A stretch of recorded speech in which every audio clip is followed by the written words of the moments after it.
दोपहर के तकरीबन 2 बजे का वक्त था। यूसुफ सुल्तान को अस्पताल छोड़कर शम्स सुल्तान मुतग़य्यर होती रंगत के साथ फ़हीम मिर्ज़ा के ऑफ़िस आया था। रिसेप्शन डेस्क पे बैठी लड़की ने उनको रोकने की कोशिश की थी, जिसे वो बहुत बुरी तरह झिड़क आए थे। सुबह से हर न्यूज़ चैनल पे एक ही वीडियो चल रही थी। मैं डॉक्टर अब्दुल हफीज़ पीरज़ादा हूँ। शम्स ने कुछ देर कबल ही वो वीडियो देखी थी, जो कि उनके हवास मुअत्तिल करने को काफ़ी ठहरी थी। फ़हीम मिर्ज़ा के ऑफ़िस का दरवाज़ा एक धार से खोलते वो अंदर दाखिल हुए थे। सामने ही पावर सीट पे फ़हीम बैठे थे। दीवार के साथ रखे सोफ़े पे नूह बैठा था। इस शाहाना तर्ज के ऑफिस में एसी की कूलिंग के बावजूद अजीब हब्स और घुटन थी। नूह गैर आरामदेह था, जबकि फ़हीम की रंगत बेतरह उड़ी हुई थी। वो सख्त परेशान थे। शम्स को इस तरह आते देख उनके चेहरे पे ज़रा देर को सुकून सा आया था। वो अपनी कुर्सी से उठ खड़े हुए थे। कौन सी सलामती, कौन सा मुसाइफा, इस वक्त उनको जान के लाले पड़े हुए थे। वो अपनी कुर्सी से उठकर शम्स के बिल्कुल सामने आकर खड़े हो गए थे। ये सब क्या है शम्स? तुम्हारे भाई को किसी ने कत्ल कर दिया और तुम इसकी प्रॉपर्टी आज मुझे बेचने वाले थे। तुम मुझे इन सब में फंसाना चाहते हो। मैं तुम्हें पागल लगता हूँ या क्रिमिनल? मैं एक इंतहाई शरीफ आदमी हूँ। मैं कत्ल, गुंडागर्दी, इन सब चीज़ों में कभी नहीं पड़ा। मुझे इस सारे मैस से निकालो। समझ आई तुम्हें? वो उनकी आंखों में देखते चबा चबा कर कह रहे थे। शम्स ने एक नापसंदीदा नज़र उन पर डाली थी।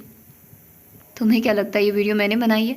तुम अपने फंसने की बात करते हो। तुम सिर्फ खरीदार हो। इस प्रॉपर्टी को मैं बेच रहा हूँ। क्या मैं नहीं फंसूंगा? क्या मैं आज़ाद रहूँगा? तुम पे शक जाने से पहले मुझ पे शक जाएगा। अगर मैं शम्स सुल्तान ना होता तो अब तक पुलिस मुझे मेरे घर से उठाकर लेकर जा चुकी होती। जब से वीडियो वायरल हुई है, एसपी ने मेरा दिमाग ख़राब कर दिया। फ़ोन कर करके वो कहता है या तो आकर एफआईआर कटवाओ या फिर मजबूरन वो लोग मुझे थाने ले जाएंगे, क्योंकि सबसे पहला शक मुझ पे आता है। अब मैं तुम्हें ये बताने आया हूँ कि तुम जल्दबाजी में आकर कोई ऐसा कदम नहीं उठाओगे। कम से कम 3 माह तक हेवन का नाम भी अपनी ज़बान पे मत लाना। तब तक मैं ये सब कुछ फिक्स कर लूँगा। वो उनके करीब खड़े दबा दबा घबरा रहे थे। फ़हीम के कंधे ढीले पड़े थे। तुम क्या करने वाले हो? वो सख्त मुस्तरब थे। नूह खामोशी से उन दोनों को देख रहा था। क्या मैं उन फिरौनों के लिए कोई मुस्सा नहीं आएगा? शम्स ने गहरी सांस ली थी। सबसे पहले मैं प्रेस कॉन्फ्रेंस बुलाऊंगा और अपनी पोजीशन क्लियर करूंगा। इसके बाद मैं अस्पताल और उसके अमले पे एफआईआर कटवाऊंगा। उस डॉक्टर अब्दुल हफीज़ को गिरफ्तार करवाऊंगा और अपने भाई के कातिल को ढूंढने की नाकाम कोशिश करूं। ये तकरीबन 1 माह बाद मैं कोई ऐसा आदमी ले आऊँगा जो मेरे भाई के कत्ल का एतराफ़ कर लेगा। हाँ, वो आदमी पागल होगा ना? क्यों करेगा वो ऐसा, ये भी बता दो ज़रा। फ़हीम ने उनको बीच में टोका था। शम्स ऐसे हालात में मुस्कुराए थे। शायद तुम भूल रहे हो, मेरा भाई जज था। उसने कई हज़ार फैसले सुनाए थे। उनमें से कोई फ़ैसला गलत भी हो सकता है और इसी गलत फ़ैसले से किसी की ज़िंदगी भी तबाह हो सकती है, और जिसकी ज़िंदगी तबाह होती है वो किसी की ज़िंदगी छीन भी सकता है। बस यही करना होगा मुझे। एक किराए का आदमी आएगा और वो कबूल करेगा कि उसने मेरे भाई को कत्ल किया, क्योंकि मेरे भाई ने उसके केस का गलत फ़ैसला सुनाया था। लेकिन इस काम के लिए वक्त चाहिए। मुझे उनके इस साल के सारे केसेस देखने होंगे और उन सब में से एक आदमी का इंतखाब करना होगा। बोलते बोलते वो रुके थे। एक नज़र फ़हीम के परेशान चेहरे को देखा था, फिर उनके करीब जाकर अपने दोनों हाथ उनके कंधे पर रखे थे। हम दोनों को इस मैस से निकाल लूँगा। मैं सब कुछ फिक्स कर लूँगा। हम दोनों पार्टनर्स हैं। तुम्हारे मसाइल मेरे हैं, मेरे मसाइल तुम्हारे मसाइल हैं। हल मैं निकालूँ या तुम, फ़र्क नहीं पड़ता। बस तुमने परेशान नहीं होना, ओके?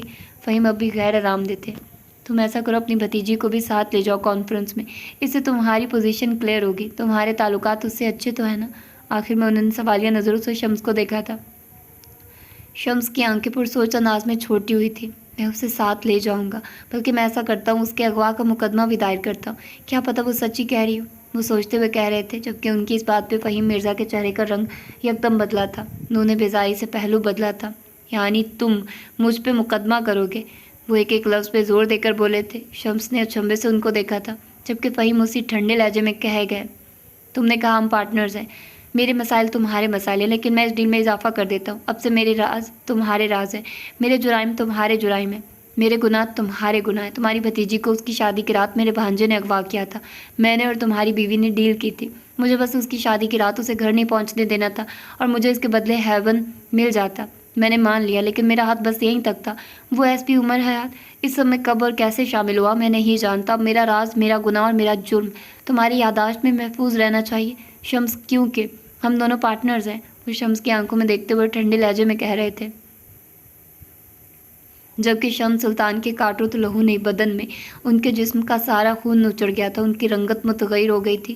تم نے میری بھتیجی کو تمہاری ہمت کیسے ہوئی؟ وہ ہمارے شوق کے ہکلانے لگے تھے، اور پھر اگلے لمحے انہوں نے فہیم کا گریبان پکڑ لیا۔ شوق کی جگہ غصے نے لے لی تھی۔ تمہاری جرت کیسے ہوئی؟ تم نے میرے گھر کی عزت پہ ہاتھ ڈالا، تم نے میری معصوم بھتیجی کی عزت خراب کر دی، کیوں کیا تم نے ایسا؟ وہ بری طرح گھبرا رہے تھے۔ نو فوراً اپنی جگہ سے اٹھا تھا اور ان دونوں کے درمیان بیچ بچاؤ کرنے لگ گیا۔ بڑی مشکل سے اس نے شمس کو فہیم سے دور کیا تھا۔ تم نے مجھے دھوکہ دیا، تم نے اپنے بیٹے اور بھانجے کو بھیج کر میری بھتیجی کو اغوا کروایا۔ جب میں تمہیں ایک بار کہہ چکا تھا، جب میں نے کہا تھا ہیون تمہیں مل جائے گا، تم نے کیوں کیا ایسا؟ وہ معصوم تھی، او خدا، اس نے اپنے حق میں کتنی صفائیاں دی تھی، تمہارے بیٹے اور بھانجے نے مل کر اس کی زندگی خراب کر دی۔ وہ بے بسی بھرے غصے سے بلند آواز میں چلا رہے تھے۔ فہیم مرزا ناپسندیدہ نظروں سے اس کو دیکھے گئے۔ میرے بیٹے کا نام مت لو، وہ اس سب کا حصہ نہیں تھا، انہوں نے شمس کو ٹوکا تھا۔ بکواس بند کرو، وہ پوری قوت سے چلائے تھے۔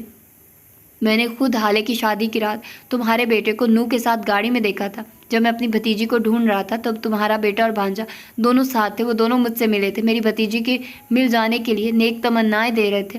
مجھے ڈاج دینے کی کوشش مت کرو، اپنے بیٹے کو مت ڈھکو، اس کے گھٹیا اعمال مت چھپا۔ وہ اب چلا نہیں رہے تھے لیکن ان کے لہجے میں غصہ واضح تھا۔ فہیم کی شاکی نظروں سے نو کو دیکھا تھا، جیسے کہہ رہے ہوں کہہ دو یہ جھوٹ ہے۔ نو نے شکستگی سے سر جھکا دیا تھا، اس کا سر جھکانا شمس کے تمام الزامات کی تائید کر گیا تھا۔ شمس ابھی کچھ اور کہتے کہ ان کے جیب میں موبائل تھر تھر آیا۔ پاکٹ سے موبائل نکال کر دیکھا تو DIG کالنگ کے الفاظ جگمگائے، ماتھے کو ہاتھ سے مسلتے ہوئے انہوں نے موبائل کان سے لگایا تھا اور باہر نکل گئے تھے۔ جانے سے پہلے وہ نظروں ہی نظروں میں تمہیں دیکھ لوں گا کہنا نہیں بھولے تھے۔ ان کے جاتے فہیم جیسے حواس میں آئے تھے، وہ نو کی جانب مڑے تھے۔ جس دروازے سے شمس گئے تھے وہ ادھ کھلا تھا۔ اس ادھ کھلے دروازے میں نیلی سلک شرٹ پہنے، بال جل سے جمع، ایک خوش شکل سا نوجوان آ کر کھڑا ہوا۔ ابھی وہ اندر داخل ہوتا کہ اندر سے آتی آوازوں پہ ٹھٹک کر رکا۔ تم نے یاقوت کو اپنے ساتھ شامل کیا؟ ان کی آواز میں بے یقینی تھی۔ تم میرے بیٹے کو، تم اسے اس سب میں کیسے گھسیٹ سکتے ہو؟ تم جانتے ہو اس کا انجام کیا ہوگا؟ تم نے مجھ سے پوچھے بغیر یہ قدم اٹھایا، کیسے تم نے میرے بیٹے کو ایکسپلائٹ کیا؟ وہ نو کے سر پہ کھڑے بری طرح چلا رہے تھے۔ میں ملازم ہوں اس کا، وہ جو کہے گا مجھے کرنا ہوگا، یہ آپ ہی نے کہا تھا۔ اس کے راز میرے سینے کی قبر میں محفوظ رہنے چاہیے، اس کی خواہش کا احترام میرے لیے ہر چیز سے زیادہ ضروری ہونا چاہیے، یہ بھی آپ ہی نے کہا تھا۔ مجھے اس کے ساتھ کتے سے زیادہ وفادار، اس کے لیے شیر سے زیادہ طاقتور اور لومڑی سے زیادہ چالاک بننا ہوگا، یہ بھی آپ ہی نے کہا تھا۔ میں نے بس اپنا فرض نبھایا۔ اس نے ضد کی اور مجھے اس کو ساتھ لے جانا پڑا۔ انکل میں مجبور تھا۔ اس کا سر ہنوز جھکا ہوا تھا، لہجہ مدھم تھا۔ وہ اپنے الفاظوں سے فہیم مرزا کے غصے کو جھاگ کی طرح بٹھا چکا تھا۔ اس لڑکی کو ASP کی گاڑی میں کس نے ڈالا نو؟ مجھے یہ بتاؤ، یہ مت کہنا کہ یہ اتفاق تھا یا تم لوگوں نے یہ سب نہیں کیا۔ مجھے سچ بتاؤ تاکہ میں حفاظت کے لیے کوئی اقدام کر سکوں۔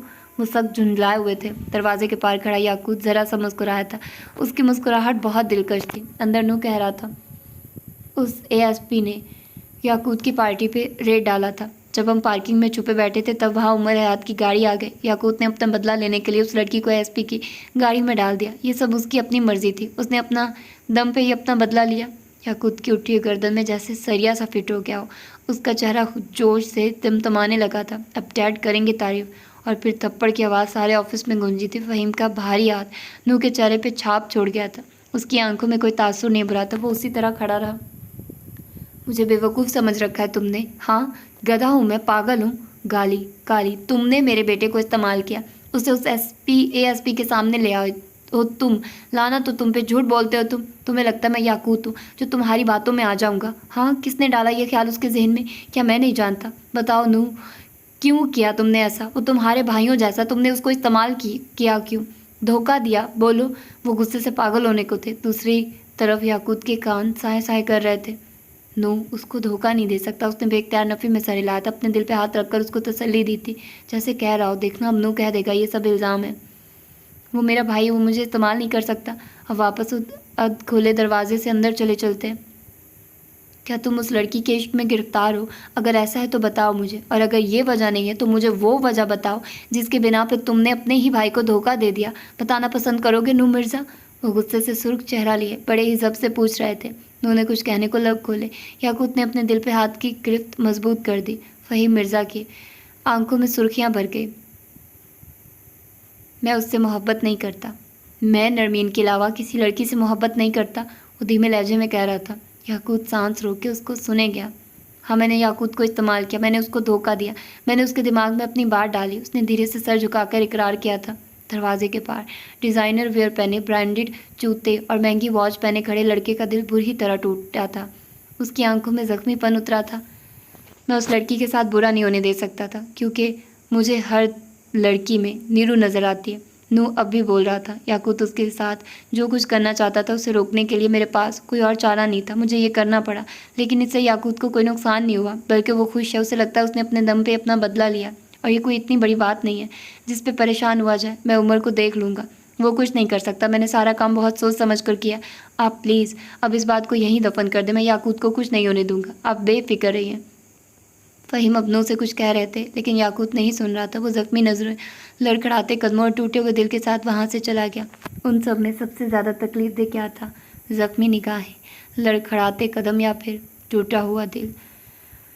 धूप की शिद्दत में कुछ कमी आई थी। सूरज ने आग बरसाना ज़रा देर को कम कर दिया था, लेकिन हब्स अब भी मौजूद था। जर्द रंग के लिबास वाली लड़की की गाड़ी अब उमर के घर में दाखिल हो रही थी। उसके पीछे उमर की गाड़ी आई थी। वो दोनों एक साथ गाड़ी से उतरे थे। अभी वो अंदर जाती जब बख्श भागता हुआ उसके करीब आया। उसके चेहरे पे हवाइयाँ उड़ रही थी। हाले रुक गई थी। पीछे मोबाइल पे उंगलियां चलाता उमर भी रुका था। क्या हुआ है? उसने 3 हर्फ में सवाल को समेट दिया था। हसन भाई, वो हसन भाई आए हैं, अंदर बैठे हैं, आपका इंतज़ार कर रहे हैं, बड़े गुस्से में हैं, वो घबराए हुए लहजे में कह रहा था। हाले बगैर जवाब दिए अंदर चली गई। उमर उसके साथ गया था। ड्राइंग रूम का दरवाज़ा खोलने पर जो मंजर उनके सामने आया, उसमें वो 16 साल लड़का गैर आरामदेह सा एक सोफे पे बैठा था। उसके चेहरे पे जख्म का निशान था, जिसे किसी ने मारा हो। वो सुबह वाले हुलिये में नहीं था। अब उसने सफ़ेद शर्ट के साथ स्याह जीन्स पहन रखी थी। स्याह वाल माथे पे गिरे थे। उसकी आंखों में संजीदगी थी, जो कि उमर को देखकर कोफत में बदल गई थी। मुझे तुमसे बात करनी है हाले, वो तुम पे जोर देकर बोला था। वो बात हाले से कर रहा था, लेकिन उसकी चुपती नज़रें उमर के चेहरे पे जमी थी। हाले ने उसकी नज़रों का इर्तकाज़ नोट करते उमर की जानिब देखा था। वो गहरी सांस भरता बाहर निकल गया था। जाते हुए उसने ड्राइंग रूम का दरवाज़ा बंद कर दिया था कि आवाज़ें बाहर मुलाजमों तक न जाएं। उसके जाते ही हसन हाले के सामने आ खड़ा हुआ था। तभी उसकी नज़र हसन के चेहरे के ज़ख्म पे पड़ी। वो तशवीश से आगे को हुई थी। ये क्या हुआ है हसन? किसी ने मारा है? मुझे बताओ। वो अब भी बहुए भींचे हुए था। हाले के सवाल का जवाब दिए बगैर उसने अपना मोबाइल उसके आगे किया था, जहाँ डॉक्टर अब्दुल हफीज़ की वीडियो वही वीडियो थी। तुम इस बारे में जानती थी? वो संजीदगी से पूछ रहा था। हाले के गले में गिल्टी सी उभरी थी, लेकिन वो खामोश रही। मतलब तुम जानती हो? उसने जैसे समझकर सर हिलाया था। क्या मेरी तरह आज पता चला है, या तुम पहले दिन से जानती थी? उसके लहजे में काट थी। हाले ने कोई जवाब नहीं दिया। हसन की आंखों में जख्मीपन सा उतरा था। यानी तुम पहले से जानती थी? तुमने मुझसे मेरे बाप के कत्ल के बारे में छुपाया। किसने दिया ये हक तुम्हें? क्या ये मेरा हक नहीं था कि मैं अपने बाप की मौत की वजह जान सकूं? बताओ हाले, किसने दिया तुम्हें ये हक? उसकी आवाज़ बुलंद होने लगी थी और आंखें सुर्ख। हाले बेतासुर निगाहों के साथ उसे देखे गई। जितना हक उन पे तुम्हारा था, उतना हक उससे ज़्यादा हक मेरा था। वो उंगली उठाकर बात कर रहा था। उस रात मैं उनके साथ था। मैं, तुम नहीं थी, कोई नहीं था वहाँ, बस हसन था। वो बिल्कुल ठीक हो गए थे। जब तक मैं वहाँ था वो ठीक थे। उसकी आंखों में पानी जमा होने लगा था। तुम जैसे ही उनके पास गई वो मर गए। हसन, वो डुबडुबाई आंखों से चिल्लाई थी। चीखो मत, वो उससे ज़्यादा बुलंद आवाज़ में धाड़ा था। पूरी रात मैं उनके साथ था, एक मिनट भी नहीं सोया, ना दूर हुआ। और तुम तो 2 घंटे भी उनके साथ नहीं रह पाई। तुमने ना जाने ऐसा क्या कहा कि उनको दोबारा हार्ट अटैक हुआ। वो आज इतने दिनों से अंदर भरा जहर उगल रहा था। हाले के दिल पे जैसे कोई छुरी चला रहा हो। उसकी आंखों से आंसू लड़क लड़क कर चेहरे पे फिसलते जा रहे थे। सनब भी बोल रहा था, तुम उस दिन भी उनसे नाराज़ हुई हाले, तुम्हें उनकी बीमारी का भी ख्याल नहीं आया। तुम उस दिन भी खुद गर्ज हो गई, तुम उनको छोड़कर चली गई। और किसी ने आकर, वो रुका था, आवाज़ कपकपाई थी, किसी ने आकर मेरे बाप को कत्ल कर दिया। तुम उनके साथ रहती तो वो ना मरते, ना वो कत्ल होते। तुमने हाले, तुमने मेरे बाप को मरवा दिया। वो हाले के चेहरे पे गौर किए बगैर बुलंद आवाज़ और सुर्ख आंखों के साथ चिल्ला रहा था, जबकि हाले के ऊपर जैसे किसी ने पत्थरों से भरा थाल लड़खा दिया था। दिल को जैसे जहर आलूद खंजर से चीर दिया। और अजियत थी। तुम्हें वहाँ रहना चाहिए था। तुम्हें बाबा को अकेला नहीं छोड़ना चाहिए था। सब तुम्हारी वजह से हुआ है। तुम जिम्मेदार हो इस सब की, सिर्फ तुम। बाबा का कत्ल तुम्हारी वजह से हुआ, समझी तुम? सुना तुमने? तुम एकदम, वो बोलते बोलते रुका था। हाले का चेहरा लट्ठे की मानिंद सफ़ेद हो गया था। आंसू अब गिरना बंद हो गए थे। उसकी आंखों में ऐसा दर्द था कि हसन को बेख्तियार अपनी की हुई बातों पे मलाल हुआ, लेकिन तीर कमान से निकल चुका था। वो किसी रेत के मुजस्मे की तरह खड़ी थी, जैसे अभी अगर तुम छू लो तो ढेर हो जाए। पापा मेरी वजह से कत्ल हुए। तुम सही कह रहे हो, उसने अटक अटक कर कहना शुरू किया था। मेरा ये मतलब नहीं था, मैं गुस्से में था। हाले आई एम सॉरी, वो शर्मिंदगी से कहते हुए आगे आया। मैं अगर उस दिन वहाँ से ना जाती तो वो ना मरते। हाले ये मेरा मकसद नहीं था, खुदा की कसम ये मेरे मुंह से निकल गया। वो नहीं सुन रही थी, वो कुछ भी नहीं सुन रही थी, वो बस बोल रही थी। इतने दिनों से मैं खुद को तसल्ली दे रही थी, दिलासा दे रही थी कि इस सब में मेरा कोई कसूर नहीं है, लेकिन आज उसने हिचकी भरी थी। आज तुमने मुझे बता दिया कि मैंने अपने बाप को मरवा दिया। तुम सही कहते हो, वो मेरी वजह से कत्ल हुए, मेरी ज़िद और हट धर्मी की वजह से। चुप हो जाओ वाले, I am sorry really I am. मैं बस तकलीफ़ में था, मुझे तुम पे गुस्सा था, वो भी शर्मिंदगी से कह रहा था। मैंने हमेशा अपना सोचा, मैंने उस दिन भी बस अपना सोचा, बस अपना। मैंने बाबा की तकलीफ़ नहीं देखी, मैं उनको अकेला छोड़ कर आ गई। हसन खामोशी से होंठ काटते हुए उसको सुने गया। तुम चले जाओ हसन, जाओ, मेरी वजह से तुम्हारा नुकसान हो गया। अगर सोचा जाए तो मेरा नुकसान सबसे ज़्यादा हुआ, लेकिन it's okay, I am fine and I am sorry. मैंने तुम्हारी हैप्पी फैमिली ख़राब कर दी, लेकिन अगर देखा जाए तो मैं भी उसका हिस्सा थी। खैर मेरा क्या है, वो तंजिया से मुस्कुराई थी। तुम जाओ हसन, यहाँ से चले जाओ प्लीज़। उसके रुके हुए आंसू एक बार फिर फिसल फिसल कर उसके चेहरे पे गिरने लगे थे। हसन ने कुछ कहने को लबवा किए, फिर खामोशी से लंबे लंबे डग पड़ता वहाँ से निकल गया। पीछे हालात थी और उसके गहरी नींद से झंझोड़ कर जगाया गया गिल्ड। वो कहती थी वो मलकाया जो उसे लगा था, वो तो कनीज़ भी नहीं है, सफाई का मौका तो उनको भी दिया जाता है। अब अगर ड्राइंग रूम से बाहर निकल कर सारा घर लताड़ कर उमर के बंगले के बाहर आओ, तो हसन हारे हुए कदमों से बाहर निकल रहा था। जब अपने सामने खड़े उमर को देखकर उसके कदम जंजीर हुए। 2 साल पहले की बात है, तुम 14 साल के थे। तब वो कहते हुए उसके करीब आ रहा था। मैं और तुम्हारे बाबा एक कैफ़े में कॉफ़ी पी रहे थे। हसन का पूरा वजूद कान बन गया। बातों बातों में तुम्हारी बात आई। मुझे याद है उस वक्त जज साहब के चेहरे पे एक फ़ख्र सा आया था। उन्होंने मुझसे कहा था, उमर हाले मुझे सारी दुनिया से ज़्यादा अजीज़ है। मैंने उसे सारा वक्त अपने साथ रखा है, लेकिन उसकी सारी आदतें या तो यूसुफ सुल्तान जैसी हैं या फिर नगीन जैसी। लेकिन मेरा बेटा हसन, वो बिल्कुल मेरे जैसा है। उसका मिजाज, उसका चेहरा, उसका दिल, उसका ज़र्फ़। कोई अगर एक बार उसके साथ बैठ जाए, उससे बात कर ले या उसको देख ही ले, वो सीधा कहेगा ये मिराज सुल्तान का बेटा है। हसन के गले में फंदा सटका था। वो हसन के सामने खड़ा नरम लहजे में कह रहा था। मैंने उनसे पूछा कि आप ऐसा कैसे कह सकते हैं, अभी तो हसन सिर्फ 14 साल का है। तब वो मुस्कुराए। मैंने उनको हाल के जिक्र पे भी वैसा मुस्कुराते नहीं देखा था। उन्होंने कहा कि हसन का दिल खुला है, वो बड़े दिल का है, वो बिल्कुल बेनियाज है। वो अगर कहीं चैरिटी करे तो इस बात का जिक्र खुद से भी नहीं करता। इस रकम या चीज़ के बारे में दोबारा नहीं सोचता कि काश कम देता या ज़्यादा दे देता। हाले ऐसी नहीं है, वो दे तो देती है, लेकिन बाद में सोचती बहुत है। नेकी का बार बार जिक्र चाहे वो खुद से ही क्यों ना हो, इंसान को मगरूर कर देता है। वो ज़रा देर को चुप हुआ था। हसन ने आंखें उठाकर उसको देखा था, जैसे कह रहा हो बोलते रहो प्लीज़। उमर ने बोलना फिर शुरू किया।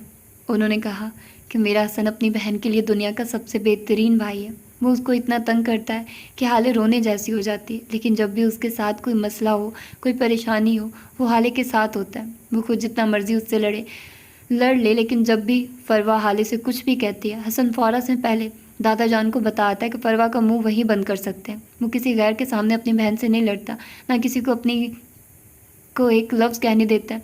उन्होंने कहा जब वो दोनों लड़ते हैं तो मैं उन दोनों को जब सज़ा देता हूँ तो हमेशा हाले को दी हुई सज़ा हसन खुद पे ले लेता है। वो अपनी बहन को किसी चीज़ का कसूरवार नहीं ठहराता, उसकी की हुई गलती का भी नहीं। आज लगता उन्होंने झूठ कहा था। हसन के चेहरे पे जैसे जूता पड़ा था। तुमने अपनी बहन को सबके सामने जलील किया, यहाँ तक कि घर के मुलाजमीन ने भी तुम्हारी आवाज़ सुनी। हसन का सर झुक गया था। नरम लहजे वाला शख्स अब भी कह रहा था, तुम उसकी सज़ा अपने सर ले लेते थे। आज तुमने उसे उस कसूर की सज़ा दी है जो उसने किया भी नहीं था। तुम उसे परेशान नहीं देख सकते थे ना। आज तो तुमने उसे आधा मार दिया है हसन। उसकी झुकी गर्दन मज़ीद झुकने लगी थी, आंखों का गुलाबीपन बढ़ता जा रहा था। तुम तो उसको दूसरों से प्रोटेक्ट करते थे, आज तुमने खुद उसको गैर महफूज कर दिया उसकी अपनी नज़रों में। वो अब खुद से खौफ खाएगी। तुम तो उस पे फरवा की बातों को बर्दाश्त नहीं करते थे। आज के बाद तो घर के मुलाजिम भी उसके बारे में बात करेंगे और ये उनका कसूर नहीं होगा। वो लोग बाहर की दुनिया नहीं देखते, वो सोशल मीडिया और टीवी नहीं देखते। उनका वाहिद एन्जॉयमेंट उनके मालिक होते हैं, और आज तुम उन्हें मौजू दे आए हो। हसन ने सर उठाया था। अल्फाज मुजतमा किए, गर्दन ज़रा सी उठाई और पहली सफाई दी। मैं ऐसा नहीं था जैसा बाबा ने तुमसे कहा, मैं बिल्कुल वैसा था। मैं नहीं जानता आज मुझे क्या हो गया। शायद मुझे गम था या शायद गुस्सा, लेकिन मेरा ये मतलब नहीं था। उसकी आवाज़ हल्की और शिकस्ता थी। उमर ने अफसोस से उसको देखा था। मैं जानता हूँ हसन, तुम वो हो जिसने अपनी बहन को पढ़ने वाले थप्पड़ खुद पे लिए, जिसने भरे मजमा में अपनी बहन की बात का यकीन किया जब कोई भी उसकी बात सुनने को तैयार नहीं था, जिसने उस वक्त अपनी बहन पे यकीन करते हुए उसे अकेले अस्पताल जाने दिया। वो हसन सुल्तान था, मिराज सुल्तान का बेटा, एंग्री बर्ड और नीडी, ये नीडी डेस्परेट और एंग्री बर्ड सा लड़का ये कोई और है, ये हसन नहीं है। तुम्हारा गम तुम्हारी शख्सियत को दिमक की तरह चाट रहा है। तुम खुद को खो रहे हो बच्चे। गम के गिर्द बाउंड्री बनाओ, वरना ये तुम्हारा वजूद खोखला कर देगा। वो तुम्हारी बहन है, औरत है, तुम मर्द हो। अल्लाह ने मर्द को औरत पे फजीलत दी है, मर्द को अफजल बनाया है। इसलिए नहीं कि वो ज़्यादा ताकतवर है, इसलिए भी नहीं कि वो कमाता है खिलाता है, बल्कि इसलिए कि वो औरत से सिला रहमी करे, उसकी छोटी छोटी बातों को नज़रअंदाज करे, उसे प्यार और मोहब्बत से समझाए। कभी अगर औरत गुस्सा कर जाए या लड़ जाए तो सब्र करे, जब वो ठंडी हो जाए तो उसे नरमी से अपना मुद्दा समझाए। नौकरों और बच्चों के सामने उसकी गलतियों पे उसको जलील ना करे, बल्कि अफजल होने का सबूत देते हुए उसे माफ़ कर दे। उसको कमज़ोर होने का ताना देने के बजाय उसे अपने कंधे के साथ खड़ा करे। छोटी से छोटी और बड़ी से बड़ी बात का इल्ज़ाम उसको देने के बजाय मर्द बनकर वही मसाइल हल करे। असल मर्द पता है कौन होता है? वो अपना गुस्सा और फ्रस्ट्रेशन अपने घर की औरतों पे ना निकाले। कॉलेज में दोस्त से झगड़ा हो, ऑफिस में बॉस की डांट हो या नौकरी का ना मिलना हो, इन तमाम हालात को फेस करते हुए भी जब वो घर आए तो मुस्कुराए, क्योंकि वो मर्द है। बिला वजह अपनी बहन, माँ, बेटी, बीवी, किसी पे भी अपना गुस्सा ना निकाले, क्योंकि वो मर्द है। अल्लाह ने उसे मकाम दिया है, बड़ा रुतबा दिया है। बड़े रुतबे पाने के लिए दिल को बड़ा करना पड़ता है, खुद को गहरा करना पड़ता है। दिल के अंदर एक कब्र बनानी पड़ती है जिसमें अपने घर की औरतों की छोटी तो कभी बड़ी गलतियों को दफन करना पड़ता है। अपने से कमज़ोर पे चीख कर चिल्ला कर अगर तुम्हें लगता है कि तुम मर्द कहलवाओगे, लोग तुम्हारी वाह वाह करेंगे, तो तुम गलत हो। अफजल मर्द बनो हसन, क्योंकि तुम एक अफजल मर्द के बेटे हो। बाज़र्फ बनो, क्योंकि तुम्हारा बाप वैसा था। अपना गुस्सा और गम अपने घर की औरतों पे मत निकालो, क्योंकि तुम्हारा बाप ऐसा नहीं करता था। पहला बेटा बाप की परछाई होता है। तुम्हें क्या होता जा रहा है? तुम ऐसे तो नहीं थे। हसन ने उसकी बात का जवाब नहीं दिया। क्या तुम बाबा के साथ कॉफ़ी पीते रहे हो? वो उसके चेहरे को देखता पूछ रहा था। उमर उसे अपने लफ्ज़ों के सहर में जकड़ चुका था। हसन को पता भी ना चला कब उमर मुस्कुराया था। गाल का गढ़ा वाजे हुआ था। उसके दोनों गालों में गढ़े पड़ते थे, लेकिन एक बाएं गाल में पड़ने वाला गढ़ा बिल्कुल मध्यम होता था, इतना कि बहुत गौर से देखने पे नज़र आया। हम साथ कॉफ़ी पीते रहे, खाना खाते रहे। हमने कई मुल्कों का सफ़र साथ किया था। हम बेहतरीन दोस्त थे। वो मेरे लिए चाय बनाते थे, मैं उनके लिए खाना बनाता था, उन्हें फेवर्स देता था। हम रातों को देर तक शतरंज खेलते थे। तुम्हारे बाबा हर दफ़ा हार जाते थे। वो अभी कुछ और कहता जब हसन ने करंट खाकर उसको देखा था। वो तुमसे हार जाते थे। उसने उमर की बात काटकर तेज़ी से सवाल किया था।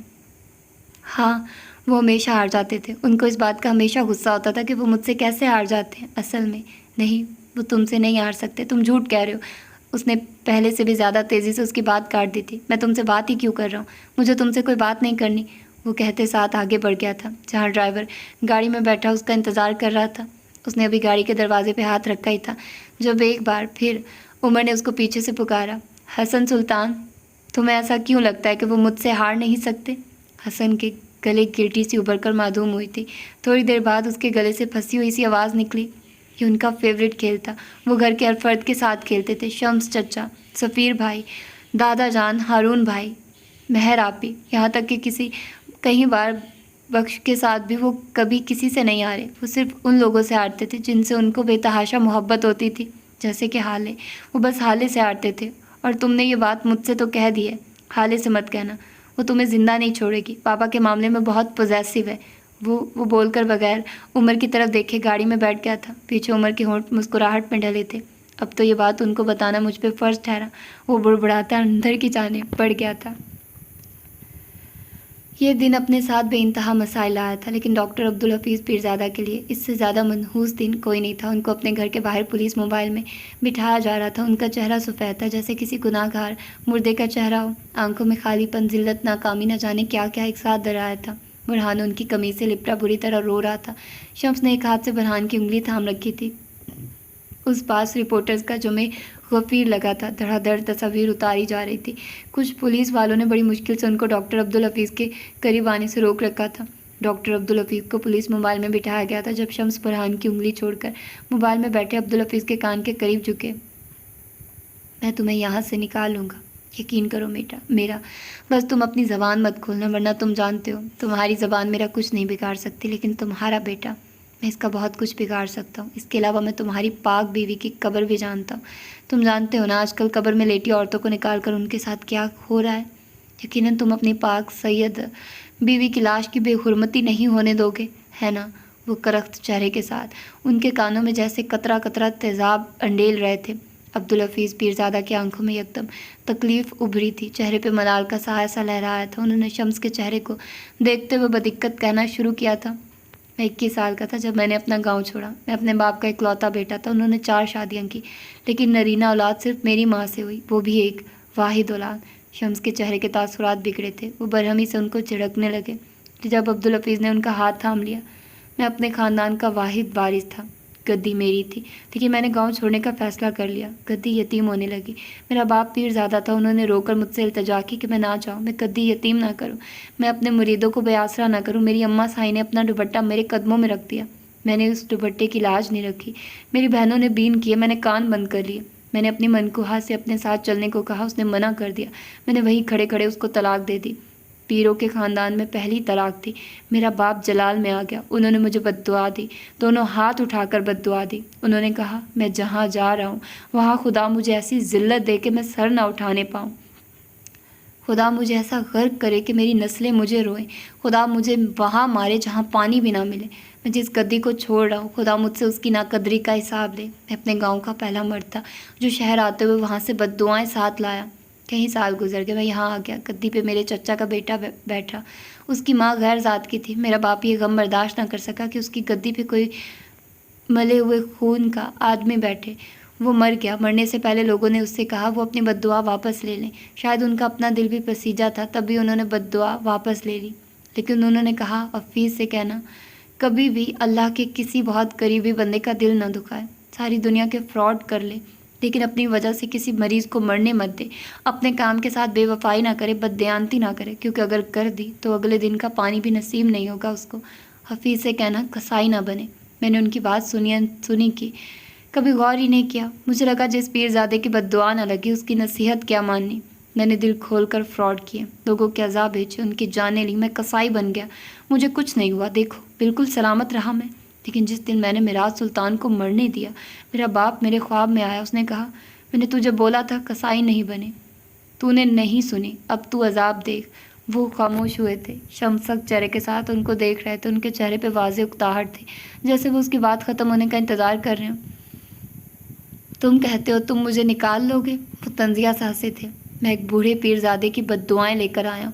میں اپنی ماں کے دوپٹے پہ پیر رکھ کر آیا ہوں. میں اپنی بہنوں کو ساری زندگی کا غم دے کر آیا ہوں. میں ایک پاک بیوی کو طلاق دے کر اس کی ذات سوالیہ نشان بنا کر آیا ہوں. میں گدی پہ ایک غیر ذات کے آدمی کو بٹھا کر گدی کی بے حرمتی کر کے آیا ہوں. میں حویلیاں اجاڑ کر آیا ہوں. شمس سلطان مجھے یہاں سے اب کوئی نہیں نکال سکتا. خدا نے مجھے ایسی جگہ مارا ہے جہاں مجھے پانی بھی نہیں ملا. میں ایسا غرق ہوا ہوں کہ اب واپسی کا کوئی راستہ نہیں. میں نے ایسی ذلت دیکھی ہے کہ اب کبھی سر نہیں اٹھا سکوں گا. مجھے لگا تھا بد دعا اگر وقت لگائے تو وہ زائل ہو جاتی ہے. مجھے نہیں پتا تھا بد دعا اگر وقت لے تو وہ بہت زیادہ قوت سے مارتی ہے. اس نے مجھے مار دیا ہے. تم پریشان مت ہو، میں منہ نہیں کھولوں گا. مصیبت پڑنے پہ دوستوں کو اس میں گھسیٹ لینا یہ پیروں کا شیوا نہیں ہے. بس میرے برہان کو میری حقیقت مت بتانا. وہ دل گرفتگی سے کہہ کر رخ موڑ گئے تھے. شمس پیچھے ہٹ گئے تھے. البتہ ان کے چہرے سے صاف ظاہر تھا کہ اس تقریر کا ان پہ کوئی خاطر خواہ اثر نہیں ہوا. انہوں نے برہان کا ہاتھ ایک بار پھر تھام لیا تھا. برہان کو روتے دیکھ ڈاکٹر عبدالحفیظ بنا آواز کے بڑبڑائے تھے.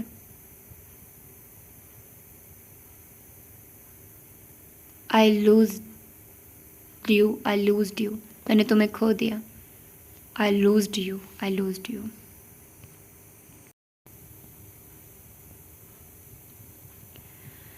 برہان کو روتے دیکھ ڈاکٹر عبدالحفیظ بنا آواز کے بڑبڑائے تھے. I lost you. میں نے تمہیں کھو دیا. پولیس موبائل آگے بڑھ گئی تھی. روتا بلکتا بچہ پیچھے رہ گیا تھا. انتقام کے چکروں میں ہمیشہ بچے ہی رول جاتے ہیں. میوزک کا بے ہنگم شور، نازیبا لباس پہنے رقص کرتے لڑکے لڑکیاں، کچھ نشے میں جھولتے اور کچھ اسی نشے طرح جھومنے کو بے قرار نوجوان لڑکے لڑکیاں. یہ منظر تھا شہر کے بہت بڑے اور مہنگے کلب کا. تم اگر ذرا اپنی نظر گھماؤ تو سامنے ہی بار ٹینڈر کے سامنے اسٹول پہ تمہیں یاقوت مرزا بیٹھا ہوا نظر آ جائے گا، ناک سے سفید پاؤڈر کو اپنے اندر اتارتا اور پھر گردن پیچھے پھینک کر جیسے اندر تک سکون اترتا محسوس کرتا، پھر سیدھا ہوتا، ایک دو گھونٹ مہنگی وائن حلق میں انڈیلتا۔ اس کی آنکھیں گلابی ہو رہی تھی، ناک سرخ، چہرے پہ پھیلا رنج۔ آج اس کے قریب کوئی لڑکی نہیں تھی۔ تھوڑی دیر بعد اگر کوئی لڑکی قریب آتی بھی تو وہ اس کو بری طرح جھڑک کر دور کرتا۔ آج اس کا غم بہت بڑا تھا۔ دفتن ایک ڈھیلی شرٹ اور پینٹ پہنے ہوئے لڑکا اس کے قریب دوسرے اسٹول پہ آ کر بیٹھا۔ اس نے غور سے یاقوت کو دیکھا اور پھر اس کے ہاتھ سے وائن کا گلاس لے کر اپنے ہاتھ میں پکڑا اور دوسرے ہاتھ سے اس کا ہاتھ پکڑ کر اٹھ کھڑا ہوا۔ یاقوت نے کوئی مزاحمت نہیں کی، وہ اس کے ساتھ کھنچتا چلا گیا۔ اس کے قدم لڑکھڑا رہے تھے نسبتاً ایک سنسان گوشے میں۔ آ کر کیس نے اس کا ہاتھ چھوڑا تھا۔ یہاں میوزک کا شور قدرے کم تھا۔ اب بتاؤ کس بات کا سوگ منا رہے ہو؟ وہ صبا اتنی بھی خوبصورت نہیں ہے جو تم اس کے درد میں خود کو ہی ختم کر دو۔ چلی گئی ہے نا، 10 اور لے آتے ہیں، مر کیوں رہا ہے؟ وہ اب بہت غصے سے اس کو جھڑک رہا تھا۔ قیس افندی یاقوت کا بیسٹ فرینڈ تھا، دونوں ہر وقت ساتھ ہی نظر آتے تھے۔ نو کے بعد وہ اپنی سب باتیں کیس سے کہہ سکتا تھا؟ اس وقت بھی کلب میں بیٹھے اس کے کچھ جاننے والوں نے قیس کو کال کر کے بلایا تھا۔ بات یہ نہیں ہے، یاقوت نے شکستگی سے سر جھکایا تھا اور پھر آہستہ آہستہ ساری بات اسے کہہ سنائی۔ کیا نو اس لڑکی میں انوالوڈ ہے؟ ساری کہانی سننے کے بعد اس نے بس یہی تبصرہ کیا تھا، نہیں ایسا کچھ نہیں ہے۔ اچھا تو پھر کیا نو کی کوئی گرل فرینڈ یا منگیتر ہے؟ وہ سوچتے ہوئے کہہ رہا تھا۔ کیا بکواس کر رہے ہو تم؟ وہ ان سب کاموں میں نہیں پڑتا۔ اور ان سب باتوں کا مقصد کیا ہے؟ وہ جھنجھلایا تھا۔ بدلہ، ہم اس سے بدلہ لیں گے۔ اس نے تمہیں غیر لڑکی کی عزت بچانے کے لیے استعمال کیا ہے نا، اب تم اس کی کسی بہت عزیز اور محبوب لڑکی پہ قبضہ کر لو، اس کے ساتھ وہیں کرو جو تمہیں اس حالے کے ساتھ کرنا تھا، اور وہ اسے بچا نہیں سکے گا۔ پھر دیکھو کیسے تڑپتا ہے نو، اس کی ہمت کیسے ہوئی تمہیں استعمال کرنے کی۔ تم یاقوت مرزا کوئی عام آدمی نہیں ہو، یہاں بیٹھ کر رونے سے بہتر اپنا بدلہ لو۔ نو کو بتاؤ کہ تم استعمال ہوئے بغیر بھی اپنا انتقام لے سکتے ہو۔ مرد بنو یاقوت مرزا، مرد۔ وہ اپنے حساب سے ایک سچا دوست ہونے کا ثبوت دے رہا تھا۔ اس کی کوئی گرل فرینڈ نہیں، اس کی زندگی میں کوئی لڑکی نہیں ہے۔ وہ یاقوت بولتے بولتے رکا تھا، سماعتوں میں دور کہیں نو مرزا کی آواز سنائی دی تھی۔ میری زندگی میں ایک ہی لڑکی ہے، نیرو۔ مجھے ہر لڑکی میں نیرو نظر آتی۔ میری زندگی میں ایک ہی عورت ہے، مجھے ہر لڑکی میری بہن سے دور رہو یاقوت۔ میری زندگی ایک عورت، ہر عورت میں نیرو، میری بہن۔ اس کے ذہن میں آوازیں گڈمڑ ہونے لگی تھی۔ اس کی ایک بہن ہے، بس بالآخر وہ بول پڑا تھا۔ قیس کھل کر مسکرایا تھا۔ گریٹ، یہ تو بہت اچھا ہو گیا، اب پتہ چلے گا نو کو میرے دوست کے ساتھ غداری کرنے کا کیا نتیجہ ہوتا ہے۔ جبکہ یاقوت کی آنکھوں میں بے چینی ابھری تھی۔ وہ معصوم ہے، اس کا کیا قصور؟ وہ بہت چھوٹی ہے، ہم کچھ اور سوچ لیتے ہیں، لیکن وہ نہیں۔ اسی حالے کو کڈنیپ کر لیتے ہیں یا پھر… قیس نے اس کی بات بیچ میں کاٹ دی تھی۔ بس یاقوت، اب اور کچھ نہیں۔ وہ لڑکی ASP کے گھر میں ہے اور وہ اب تجھے اس کے سائے کو بھی چھونے نہیں دے گا۔ تو نے اگر واقعی مرد بننا ہے اور اپنا بدلہ لینا ہے تو چل میرے ساتھ، ورنہ باہر جا۔ وہ اسٹول اب بھی فارغ ہے، جا کر غم منا۔ جس لڑکی کو تو معصوم کہہ رہا ہے نا، وہی اس سارے فساد کی جڑ ہے۔ کیا نو نے اس کی وجہ سے تمہیں دھوکہ نہیں دیا؟ کیا اس کو پروٹیکٹ کرنے کے لیے اس نے اس لڑکی کو پروٹیکٹ نہیں کیا؟ پھر بھی اگر تو نہ مردوں کی طرح بیٹھے رہنا چاہتا ہے تو ٹھیک ہے، بیٹھا رہ، یہاں میں جا رہا ہوں۔ وہ غصے سے بولتا آگے بڑھا، جب یاقوت نے گلابی پڑتی آنکھوں اور کانپتے ہاتھوں سے اس کا ہاتھ پکڑ لیا۔ نو کی بربادی یاقوت مرزا کے ہاتھوں ہی لکھی ہے۔ آج میں اسے بتاؤں گا اصل مرد کیسا ہوتا ہے۔ اس کی آنکھوں سے شعلے نکل رہے تھے۔ وہ انتقام کے لیے تیار تھا، یہ جانے بغیر کہ اس کے بعد وہ ساری زندگی اسے ایک رات کے ہونے کو روئے گا۔ کچھ دیر بعد وہ دونوں اس بلڈنگ کے پارکنگ ایریا میں کھڑے تھے۔ یاقوت گاڑی سے باہر نکلا تھا، قیس اس کے ساتھ ہی دروازہ بند کرتا باہر آیا تھا۔ کیا میں بھی ساتھ آؤں؟ وہ آنکھ دباتے ہوئے پوچھ رہا تھا۔ جواب میں یاقوت نے اس کو گھور کر دیکھا تھا اور آگے بڑھ گیا۔ تھوڑی دیر بعد وہ نو کے اپارٹمنٹ کے دروازے کے سامنے کھڑا تھا۔ اس نے کی کارڈ لگایا، لیکن شاید یاقوت لاک تبدیل کروا چکا تھا۔ ڈرگز اور شراب کی زیادتی کی وجہ سے اس سے کھڑا ہونا بھی مشکل لگ رہا تھا۔ اس نے اپنی جیبیں ٹٹول کر اپنا موبائل باہر نکالا اور نرمین کو کال ملائے۔ 1-2 بار بیل بجنے کے بعد کال اٹینڈ ہو گئی تھی۔ کیسی ہو پیاری کزن؟ میں تمہارے گھر کے دروازے پہ کھڑا ہوں، پلیز کھول دو یار، مجھ سے کھڑا نہیں ہوا جا رہا۔ وہ چھوٹتے بولا تھا۔ اندر نرمین کی جان پہ بن گئی۔ اس کی سبز آنکھوں میں یکدم خوشی اور خوف کے تاثرات امڑ آئے تھے۔ یاقوت کے آنے کی خوشی، نو کو پتہ لگنے کا خوف۔ میں نہیں آ سکتی، بھائی نے کہا آپ اب کبھی میرے لیے نہیں آئیں گے اور میں آپ کا انتظار نہ کروں، آپ پلیز چلے جائیے، میں دروازہ نہیں کھولوں گی، وہ یاسیت سے کہہ رہی تھی۔ لیکن دیکھو میں تو آ گیا ہوں نا، تمہارے لیے، ہمیشہ کے لیے۔ اگر تم نہیں آئی تو میں ساری رات یہیں بیٹھا رہوں گا، اور ذرا آ کر دیکھو تو صحیح میرے ساتھ ہوا کیا ہے، میں کھڑا بھی نہیں ہو پا رہا۔ وہ اپنے لہجے میں مصنوعی سا دکھ پیدا کرتا کہہ رہا تھا۔ وہ بچپن سے ساتھ تھے، یاقوت اس کی کمزوری جانتا تھا۔ کیا آپ کو کہیں لگ گئی ہے؟ آپ ٹھیک تو ہیں؟ سبز آنکھوں والی لڑکی فکر مند ہو اٹھی تھی۔ وہ صوفے سے اٹھ کر دروازے کے قریب آ گئی تھی۔ اب ان دونوں کے بیچ میں بس یہ دروازہ ہی تھا۔ یاقوت اپنی چال کامیاب ہوتے دیکھ مسکرایا تھا۔ बहुत बहुत बुरी तरह लगी है मुझे। तुम एक बार आकर तो देखो नीरू, मुझे बहुत तकलीफ़ हो रही है, मेरा दिल ज़ख्मी हो गया। और बस वो मेहरबान लड़की अब मज़ीद नहीं रुक सकती थी। उसने दरवाज़ा खोल दिया था, घर का नहीं, अपनी और याकूत की बर्बादी का। दरवाज़ा खुलते ही वो फ़ौरन से पहले अंदर आया था और लॉक लगाया था। ये सब इतनी जल्दी हुआ कि नरमीन कुछ सोच समझ ही ना सकी। अब याकूत अपनी सुर्ख होती आंखों के साथ उसके सामने खड़ा था। नरमीन का दिल डूब कर उभरा था। आपने कहा आपको लगी है, लेकिन आप तो ठीक है। मेरे दिल पे लगी और तुम्हारे भाई ने मारी। अब बदला तो तुम्हें चुकाना होगा नरमीन जान। बस तुम नूह से एक बात कह देना, उससे कहना कि तुम मेरी बहन नहीं हो। वो दान पे दान जमाए सर सी सरगोशी कर रहा था। उसके मुंह से बदबू आ रही थी। वो कहीं से भी चंद मिनट पहले वाला याकूत नहीं लग रहा था जिसने नरमीन को कॉल की थी। तुम्हारे भाई को मुझे इस्तेमाल करने का बहुत शौक़ है ना, आज मैं उसे बताऊंगा याकूत अपने साथ बुरा करने वालों के साथ क्या करता है। तुम सोच रही होगी इस समय तुम्हारा क्या कसूर, तो मैं तुम्हें बता दूं कि हर फसाद की जड़ तुम हो। तुम्हारे मसाइल तुम्हारी ज़ात से जुड़े, आज सब मसाइल ख़त्म हो जाएंगे। वो उसके करीब आते हुए कह रहा था। नरमीन के जिस्म से जैसे किसी ने रूह खींच ली हो। उसने पीछे कदम मोड़े थे, लेकिन अब फरार की हर राह ख़त्म हो गई थी। आज के बाद से उसकी सारी ज़िंदगी अंधेर होने वाली थी। ज़िंदगी तो याकूत मिर्ज़ा की भी तारीख होने वाली थी, लेकिन अभी वो इस बात से वाकिफ़ नहीं था। 3 घंटे बाद वो उसी गाड़ी में बैठा था, रिलैक्स सा, थका हुआ और कुछ बेचैन सा। शर्ट के ऊपरी 2 बटन खुले हुए थे। उसके साथ वाली सीट पे कैश बैठा था। उसने फ़ोन कान से लगा रखा था। जी ऑफिसर जी, मैं इसी बिल्डिंग से बात कर रहा हूँ। यह अपार्टमेंट नंबर 105 में एक लड़की के साथ ज़्यादती हुई है। मैं कुछ आवाज़ें सुनकर यहाँ आया था। नहीं, वो आदमी भाग गया है, लेकिन लड़की की हालत तशवीशनाक है। जी बिल्कुल सर, मैं यहीं खड़ा हूँ, आप आ जाइए, मैं आपको लोकेशन भेजता हूँ। मेरा फ्लैट नंबर 106 है, आप प्लीज़ जल्दी आ जाइए सर। उसने बात करके कॉल काट दी थी। अब खुश है ना, अब तो दिल खुश हो गया है ना, वो चहक कर पूछ रहा था। जबकि याकूत ने बेदिली से सर सीट की पुष्ट से टिका दिया था। उसे अपनी कैफियत समझ नहीं आ रही थी। हॉल लोगों से खचाखच भरा हुआ था। एक मेज़ पे हर चैनल के माइक रखे थे। उन माइक्स के पीछे शम्स सुल्तान बैठे थे। उनके साथ वाली कुर्सी पे एक तरफ बेचैन और मुस्तरिब सा सफ़ीर और दूसरी तरफ मगमूम से शाहिद हुसैन हारून भी एक तरफ खड़ा था। एक माइक करीब करके ब्लैक डिनर सूट में मलबूस शम्स सुल्तान ने बोलना शुरू किया था। आप सब मुझे जानते हैं, मैं शम्स सुल्तान हूँ, इस शहर के एक कामयाब बिजनेसमैन। आप लोग मेरे मरहूम भाई को भी जानते होंगे, इंसानियत के मसीहा, नरम दिल और इंसाफ पसंद मिराज सुल्तान। वो बोल रहे थे, मजमा दुम सादे उनको सुन रहा था। कुछ दिन पहले मेरे भाई को हार्ट अटैक हुआ। हम उन्हें अस्पताल ले गए, लेकिन वो जान भर ना हो सके। मेरे भाई इस दुनिया से चले गए। वो लम्हा भर को रुके थे, आंखों में आए नादीदा आंसू साफ किए, गहरी सांस ली, खुद को कंपोज करने की अदाकारी की, फिर कहना शुरू किया। हमें मौत की वजह हार्ट अटैक बताई गई, लेकिन ये हकीकत नहीं थी। हकीकत ये वीडियो है। मैं चाहूँगा आप सब पहले ये वीडियो देख लें। उन्होंने इशारा किया तो उनकी दाएं तरफ लगी बड़ी सी स्क्रीन पे वीडियो चलने लगी। सबने सुबह से लेकर अब तक कहीं बार देखी हुई वीडियो फिर देखनी शुरू कर दी।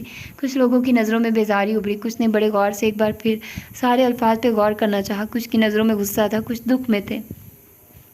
थोड़ी देर बाद वीडियो ख़त्म हुई। मिराज सुल्तान ने दोबारा बोलना शुरू किया। आप सबने देख लिया कैसे इन डॉक्टर्स की लापरवाही और लालच ने हमारे घर के बड़े, मेरे अजीम भाई की जान ले ली। क्या कोई भी इंसान ये डिज़र्व करता है कि जिस अस्पताल में वो अपनी जान बचाने गया उस इंसान को आप निहत्था कर दो, उसके दुश्मनों को उसके कमरे में जाने दो? क्या कोई ये डिज़र्व करता है कि उसका गला घोंटकर उसको मार दिया जाए? सफ़ीर के गले में किरठी सी उभरी थी। यहाँ अगर कोई गरीब आदमी मरा होता तो अब तक कहीं तंजीम इंसाफ के लिए मोमबत्ती जलाए निकल चुकी होती, लेकिन हमारे लिए कोई नहीं आया। क्यों? क्योंकि हम अमीर हैं। उनको लगता है कानून हमारे हाथ में है, लेकिन खुदा गवाह है हम भी उतने मजबूर हैं जितना कोई गरीब आदमी। क्या अमीर होना हमारा कसूर है? क्या कानून अमीरों के हाथ में है? हॉल में लगी सफ़ेद लाइटों और फ्लैश की रोशनी में उनका चेहरा दमक रहा था, जबकि सफ़ीर की गर्दन में फंदा हर गुजरते लम्हे तंग होता जा रहा था। कानून अगर मेरे हाथ में होता तो आज मैं इस अस्पताल को आग लगा देता, मैं उस डॉक्टर को अपने हाथों से मारता, लेकिन मैं ऐसा नहीं करूँगा क्योंकि मैं खुदा नहीं हूँ। मैं एक आम आदमी हूँ। जान लेना और देना ये बस अल्लाह के इख्तियार में है और मैं अपना फ़ैसला उसी के हाथ में देता हूँ। मैं अपने अजीम भाई की मौत का गम नहीं भुला सकता, मैं उन्हें वापस नहीं ला सकता, लेकिन मैं चाहता हूँ कि उन्हें इंसाफ मिले, हमें इंसाफ मिले, मेरे भाई के मासूम बच्चों को इंसाफ मिले। मैं कानून की बालादस्ती को मानता हूँ और मैं उसी मुअज़्ज़िज़ कानून से इंसाफ की अपील करता हूँ। मैं आपके कैमरे की आंख से अपना मुद्दा एक एक आदमी तक पहुँचाने की अपील करता हूँ। आपकी ज़बानों से सच और हक़ की बात कहने की अपील करता हूँ। अगर आज मेरे भाई को इंसाफ नहीं मिला तो ये सिर्फ मेरे भाई के साथ नाइंसाफ़ी नहीं होगी, ये इंसानियत की मौत होगी। اس قوم نے ایک عظیم آدمی کھویا، ایک انسانیت کے رہنما کو کھویا۔ وہ تو دشمنوں کو بھی گلے سے لگانے والوں میں سے تھا۔ آج جب میں گھر جاؤں گا تو میں اپنے بھائی کی بیوی کو کیا جواب دوں گا؟ میں اپنے بھتیجے اور اپنی بھتیجی سے کیا کہوں گا؟ ان کا غم بڑا ہے، میں اسے ختم نہیں کر سکتا، لیکن انصاف ان کے زخموں پہ مرہم بن سکتا ہے۔ میں قانون سے درخواست کرتا ہوں کہ میرے بھائی کے قاتلوں کو ان کے انجام تک پہنچایا جائے۔ ہمیں انصاف چاہیے تاکہ جب میں اپنے بھائی کی قبر پہ جاؤں تو میرے کندھے جھکے ہوئے نہ ہوں۔ میں اپنے بھائی کے لیے ہر حد تک جاؤں گا۔ مجھے آپ سب کا ساتھ چاہیے، آپ کی مدد چاہیے۔ امید کرتا ہوں آپ سب اور اس ملک کا طاقتور قانون مجھے اور میرے بھائی کے خاندان کو نا امید نہیں ہونے دے گا۔ وہ بول کر خاموش ہوئے تھے۔ اب سامنے بیٹھے نمائندے ان سے کچھ سوال کر رہے تھے۔ ان نمائندوں اور فلیش کی چمکتی روشنیوں کو یہاں چھوڑ کر ہم عمر حیات کے سرمئی سفید کمرے میں چلتے ہیں، جہاں حال سلطان ایک دھاڑ سے دروازہ کھولتی اندر آئی تھی۔ بیڈ پہ بیٹھے عمر نے اس کی طرف نہیں دیکھا تھا۔ وہ ابھی شمس کی پریس کانفرنس دیکھ رہا تھا، آنکھیں چھوٹی کیے، گردن جھکائے ہوئے۔ اگر اس وقت آپ کا موڈ مجھے کسی قسم کے کوئی القابات سے نوازنے کا ہے تو پلیز، میں مصروف ہوں اور اداس بھی۔ میرے کاروبار میں 3 لاکھ کا نقصان ہو گیا۔ وہ حالے کے تنے ہوئے تاثرات اور شعلے بار رساتی آنکھوں کو دیکھے بغیر بول رہا تھا۔ حالے کے تو سر پہ لگی، تلووں پہ بچھی۔ وہ بفر کر اس کے سامنے آ کر کھڑی ہوئی تھی۔ عمر نے اب بھی سر نہیں اٹھایا۔ حالے نے جھپٹ کر موبائل اس کے ہاتھ سے لے لیا تھا۔ عمر اس اچانک افتاد پہ بوکھلایا تھا۔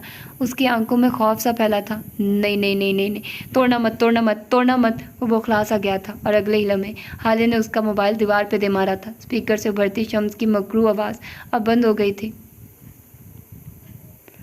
عمر نے بے یقینی سے دیوار پہ لگتے پھر پرزا ہوتے اپنے موبائل کو دیکھا تھا۔ 3 لاکھ کا تھا۔ اوہ میرے خدا، 6 لاکھ کا نقصان ہو گیا۔ وہ اٹھ کھڑا ہوا تھا، آنکھوں میں دبا دبا غصہ تھا۔ مل گئی خوشی، توڑ دیا۔ جانتی بھی اس میں کتنا ڈیٹا تھا میرا؟ ایک تو پہلے ہی میرا اتنا بڑا نقصان ہو گیا تھا۔ وہ جل کے کہہ رہا تھا۔ میں نے تم سے کیا کہا تھا؟ میں نے تم سے کہا تھا نا ابھی کوئی ایسا قدم مت اٹھانا، کہا تھا یا نہیں؟ وہ بلند آواز میں غرائی تھی۔ لیکن نہیں، تم پہ تو جنون سوار تھا۔ حسن کو بتاؤں گا، اس کو مرد بناؤں گا۔ بنا لیا مرد؟ تم نے میرے خاندان کو مجھ سے مزید دور کر دیا عمر۔ میں نے تم سے کہا تھا میرے معاملات میں مت آؤ، لیکن تمہیں تو اس وقت تک سکون نہیں آتا جب تک میری زندگی میں مسائل نہ کھڑے کر دو۔ وہ سرخ آنکھوں سے اس کو دیکھتے ہوئے بول رہی تھی۔ عمر بس سنجیدگی سے اس کو سنے گیا۔ یہ لو میرا موبائل اور دیکھو، اس میں صبح سے لے کر اب تک کتنے لوگ مجھے میسیجز کر چکے ہیں، کتنے رشتہ داروں کی کالز آئی ہیں، کتنے نیوز چینلز مجھے انٹرویو کے لیے پوچھ رہے ہیں، مارننگ شو پہ اپنے دکھڑے سنانے کی آفر آ رہی ہے، میری ماں مجھے کالز کر رہی ہے، میرا بھائی مجھ سے لڑ کر گیا ہے، اور یہ سب کیوں ہو رہا ہے میں بتاؤں؟ تمہاری وجہ سے، تمہاری جلد بازی کی وجہ سے۔ تم کیوں میری زندگی کو عذاب بنا رہے ہو؟ آخر میں نے تمہارا بگاڑا کیا ہے؟ کیوں میرے پیچھے پڑ گئے ہو تم؟ وہ جیسے پٹ پڑی تھی۔ عمر نے اس کے ہاتھ سے موبائل لیا تھا نرمی سے، اور پھر اپنے بیڈ کے سائڈ ٹیبل کی طرف گیا تھا۔ موبائل کا جیکٹ کھولا، سم نکالی اور اس کی جگہ اپنے دراز سے ایک دوسری سم ڈال دی۔ جیکٹ بند کیا، انہی چھوٹے قدموں سے چلتا اس کے قریب آیا، اس کے بھنچے ہوئے ہونٹوں اور تنے و تاثرات کی پرواہ کیے بغیر اس کے ایک ہاتھ اوپر کیا، موبائل اس کی ہتھیلی پہ رکھا اور اپنے ہاتھ سے اس کی مٹھی بند کر دی۔ اس کی سرخ آنکھوں میں دیکھا اور کہنا شروع کیا، بس اتنا کرنا تھا آپ نے۔ اب کوئی لوگ آپ کو تنگ نہیں کریں گے، کوئی آپ کو انٹرویو کے لیے کال نہیں کریں گے، کوئی مارننگ شو آپ کی کہانی نہیں بیچے گا۔ اپنے لیے آپ نے خود کھڑا ہونا ہوتا ہے۔ ٹاکسک لوگوں کو اگنور نہیں کرتے، ان کو اپنی زندگی سے کک آؤٹ کرتے ہیں۔ حالے یہ ایسے لوگ ہوتے ہیں جو سانس کی نالی میں پھنس جانے والا نوالا ہوتے ہیں۔ پانی پی کے اس نوالے کو پیٹ کے دوزخ میں بھیج دیں، ورنہ یہ رکتا ہوا سانس ہمیشہ کے لیے رک جائے گا۔ یہ جو لوگ آپ کو کالز کر رہے ہیں، میسیج پہ میسیج کر رہے ہیں، یا آپ کے ساتھ مخلصی نہیں دکھا رہے، ان کو آپ کا زوال دیکھنا ہے، ان کو میراث سلطان کے بچوں کو ٹوٹتے ہوئے دیکھنا ہے۔ یہ وہ لوگ ہیں جو آپ کو رلا کر آپ کو دلاسا دینا چاہتے ہیں، آپ پہ رحم کھانا چاہتے ہیں، دیکھنا چاہتے ہیں کہ کیا ہے میراث سلطان کے بچوں کی کمزوری۔ یہ آپ کے سگے نہیں ہیں، یہ پھنسا ہوا نوالا ہے۔ پانی پیا اور انہیں نگل لیں، ان کی کڑوی کسیلی باتیں، ان کے ترہم بھرے جملے، ان کی معنی خیز مسکراہٹ، طنزیہ جملے سب نگل لیں۔ دنیا کا سب سے بڑا ڈریگن بن جائیے۔ یہ لوگ میری وجہ سے نہیں آئے، ان کو آنا تھا، آج نہیں تو کل انہوں نے سوال کرنے تھے۔ غلطی ان کی نہیں ہے، آپ کی ہے۔ آپ نے خود کو تیار کرنا تھا جیسے کہ میں تیار ہوں۔ حالے نے تعجب سے اس کو دیکھا تھا۔ میں تیار ہوں حالے، کیونکہ اب سب لوگ مجھ سے پوچھیں گے کہ جب میں نے آپ کو اغوا کیا تو کیا پتہ میں نے آپ کے باپ کے قتل میں بھی شامل ہوں۔ سوال مجھ سے بھی ہوں گے، لیکن میں لوگوں کے منہ بند کرنا جانتا ہوں۔ آپ بھی جان لیں، لوگوں کو اپنی کمزوری بتا رہی ہیں تو ان کی کمزوری اپنی نظر میں رکھیے۔ آپ کا بھائی، آپ کی اماں، وہ آپ کا خاندان ہے، کبھی نہ کبھی جڑ جائے گا۔ اس وقت اپنی فکر کرے، خود کو سنبھال لے۔ وہ نرمی سے کہہ رہا تھا، میں تم سے نفرت کرتی ہوں، تم نے جو کچھ میرے ساتھ کیا ہے میں تمہیں کبھی بھی اس کے لیے معاف نہیں کروں گی عمر، وہ اس کی آنکھوں میں دیکھتے ہوئے بولی تھی۔ پتہ ہے میرا دل کیا چاہتا ہے؟ میرا دل چاہتا ہے میں تمہارا گلا دبا دوں، میرا دل چاہتا ہے میں وقت میں پیچھے جاؤں، وہاں اس رات اس سڑک پہ تمہیں مرنے دوں۔ وہ ذہانی سی ہو گئی تھی، آس پاس متلاشی نظروں سے دیکھتی، وہ اس کے ڈریسنگ ٹیبل کے قریب رکی تھی۔ دل کرتا ہے تمہیں بھی وہی تکلیف دوں جس سے میں گزر رہی ہوں۔ اب اس نے ڈریسنگ سے پرفیوم کی ایک شیشی اٹھائی تھی اور پوری طاقت سے زمین پہ دے ماری تھی۔ کاش میں نے آخری وقت پہ بابا کے ساتھ وعدہ نہ کیا ہوتا، کاش میں نے ان سے تمہارے ساتھ رہنے کا وعدہ نہ کیا ہوتا۔ تو شیشیاں اور اٹھا کر نیچے پھینکی تھی۔ عمر لب بھینچے خاموشی سے اس کو دیکھتا رہا۔ حلق میں پھنسا ہوا نوالا وہ لوگ نہیں، تم ہو عمر، تم۔ کاش تم کبھی میری زندگی میں نہ آئے ہوتے، کاش تم کبھی بابا سے نہ ملے ہوتے، کاش میں نے اس دن تم سے نکاح نہ کیا ہوتا۔ وہ بولتی جاتی اور ڈریسنگ پہ پڑا سامان زمین پہ پھینکتی جاتی۔ تم کہتے ہو میرا خاندان جڑ جائے گا؟ اس نے ایک اور شیشی اٹھائی تھی۔ عمر کا سانس اٹک گیا، وہ فوراً تیزی سے اس کو پکار اٹھا تھا۔ اسے مت پھینکیے گا، یہ مجھے میری اماں نے دیا ہے، پلیز۔ اس سے پہلے کہ وہ اس شیشی کو پھینکتی اس کا ہاتھ ہوا میں معلق رہ گیا۔ وہ چل ہمیں سخت نظروں سے اس کو دیکھتی رہی، قدم بڑھائے، اس کے قریب آ کر رکی، اس کی آنکھوں میں دیکھا اور پھر اپنی پوری قوت سے اس شیشی کو عمر کے پیروں کے قریب زمین پہ دے مارا۔ شیشی کرچی کرچی ہو گئی تھی، کچھ کانچ حالے کے پیروں پہ لگے تھے، لگا تھا کچھ عمر کے کمرے میں یکدم خوشبو سے پھیل گئی۔ پہلے والے سارے پرفیومز کی خوشبو اس کے مقابلے میں کچھ بھی نہیں تھی، سارا کمرہ معطر ہو گیا۔ عمر کا دل اس شیشی کے ساتھ ہی ٹوٹا تھا۔ میرا خاندان اس طرح ٹوٹ گیا جیسے یہ شیشی، تم اس کو نہیں جوڑ سکتے نا، کیونکہ اگر جوڑو گے تو ہاتھ زخمی ہوں گے، لیکن ہاتھ میں کچھ آئے گا نہیں۔ اس طرح میں اپنا خاندان جوڑوں گی تو میری روح زخمی ہوگی، لیکن ہاتھ میں کچھ نہیں آئے گا، وہ گلابی ہوتی آنکھوں سے کہہ رہی تھی۔ اس کے لہجے میں دکھ تھا، تکلیف تھی۔ یہ خوشبو محسوس کر رہے ہو نا؟ میرے اور میرے خاندان کے درمیان بدگمانی بھی اسی خوشبو کی طرح پھیل گئی ہے، کیا تم اس خوشبو کو پھیلنے سے روک سکتے ہو؟ نہیں نا، اسی طرح میں بدگمانی کو پھیلنے سے نہیں روک سکتی۔ اپنی محبوب چیزوں کو کھونے کا غم تم بھی محسوس کرو عمر، تمہیں بھی پتہ چلے خاندان کیا ہے، وہ ٹوٹے تو تکلیف کیسی ہوتی ہے، وہ تنفر سے کہہ رہی تھی، آنسو ابل ابل کر باہر نکل رہے تھے۔ وہ اس کے بولنے کی پرواہ کیے بغیر نیچے بیٹھ گیا تھا۔ حالے کے پیر کی اوپر والی جلد پہ ایک دو شیشے کے ٹکڑے لگے تھے، اس نے ایک ٹکڑا نکالنا چاہا، حالے نے اپنا پیر کھینچنا چاہا، عمر حیات نے گرفت سخت کر دی۔ چھوڑو مجھے، وہ گھر آئی تھی، مجھے تکلیف دے کر مرہم رکھو گے تو کیا میرا دل تم سے صاف ہو جائے گا؟ ایسا نہیں ہوگا عمر، وہ زور زور سے روتے ہوئے بول رہی تھی، ساتھ ایک بار پھر پیر پرے کرنا چاہا۔ خاموشی سے کھڑی رہیے ورنہ بہت برا پیش آؤں گا، اس نے بیٹھے بیٹھے دھمکی دی تھی۔ ایک ٹکڑا نکلا تھا، اس کے ساتھ ذرا سا خون نکلا تھا۔ میں نے تمہیں خون دیا تھا، میں نے تمہاری جان بچائی، لیکن تم نے میرے ساتھ کیا کیا؟ وہ مغموم سی کہہ جا رہی تھی۔ وہ اب بھی جھکا ہوا اس کے پیر سے شیشے کا آخری ٹکڑا نکال رہا تھا۔ اس بار زیادہ خون نکلا تھا، حالے کے لبوں سے بے اختیار سی کی آواز نکلی تھی۔ وہ اٹھ کھڑا ہوا تھا، حالے کے عین سامنے اس کی آنکھیں سپاٹ تھی۔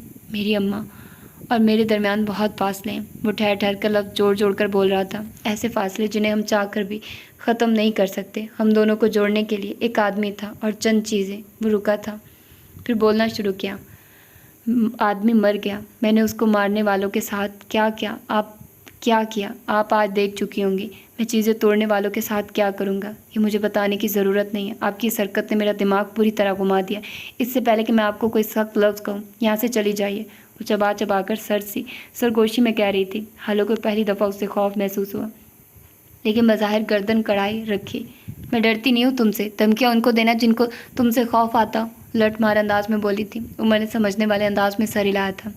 نہیں، آپ نہیں ڈرتی، میں ڈرتا ہوں اپنے قہر سے، اپنے الٹے دماغ سے ڈرتا ہوں۔ آپ کی جگہ کوئی اور ہوتا تو میں اسے اس وقت تک بتا چکا ہوتا کہ میری محبوب چیزیں توڑنے کا انجام کیا ہوتا۔